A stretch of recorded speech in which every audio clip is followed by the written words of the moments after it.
Pastor, ask ko lang po yung Ash Wednesday na ginagawa sa Catholic.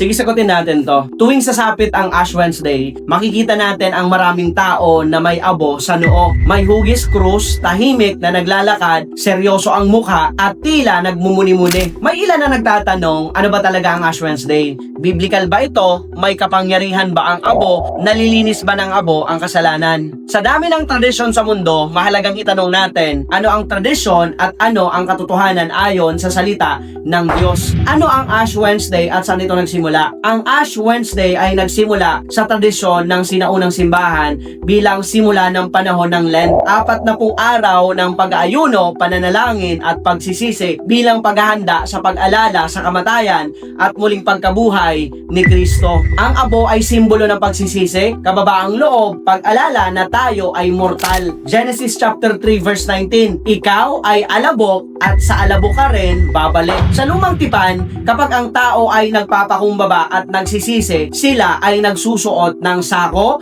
naglalagay ng abo sa ulo, hindi dahil may kapangyarihan ang abo, kundi bilang panlabas na tanda ng panloob na pagsisisi. So may utos ba ang Biblia na mag-Ash Wednesday? Diretsa ang sagot, wala. Walang utos sa Biblia na maglagay ng abo sa noo. Pero may malinaw na utos ang Biblia tungkol sa pagsisisi, pagpapakumbaba at pagbabalik loob sa Diyos. Joel chapter 2 verse 12 to 13, magbalik loob kayo sa akin ng buong puso, ng may pag-aayuno at pananangis. Punitin ninyo ang inyong puso at hindi ang inyong kasuotan. Ibig sabihin, mas mahalaga ang puso kaysa sa ritual. Mas mahalaga ang pagbabago kaysa sa simbolo. So ano ang babala ni Jesus tungkol sa relihiyosong gawain? Matthew chapter 6 verse 16 to 18, kapag kayo'y nag-aayuno, huwag ninyong ipakita sa mga tao. Hindi sinabi ni Jesus na huwag mag-ayuno, kundi huwag gawin para makita ng tao. Kaya ang tanong, ginagawa ba natin ito para sa Diyos or para makita ng iba? Dahil posibleng may abo sa noo pero walang pagsisisi sa puso. May ritual sa labas pero walang pagbabago sa loob. So ano ang totoong diwa ng Ash Wednesday ayon sa Biblia? Hindi ito tungkol sa abo, hindi tungkol sa marka sa noo at tradisyon, kundi tungkol sa pagsisisi, pagbabalik loob, pagpapakumbaba at panibagong simula. 2 Corinthians 7 verse 10, ang kalungkutang kaloob ng Diyos ay nagbubunga ng pagsisisi tungo sa kaligtasan. Ang tunay na Ash Wednesday ay hindi sa noo, kundi sa puso. Para mas malinaw ganito, parang isang lalaki ang may salamin sa mata na sobrang dumi. Nilinis niya ang salamin sa labas, pinupunasan, kinikiskisan, pinapahira ng alkohol. Pero kahit anong gawin niya, malabo pa rin ang kanyang paningin. Hanggang sa napansin niya, ang mata pala niya ang may problema,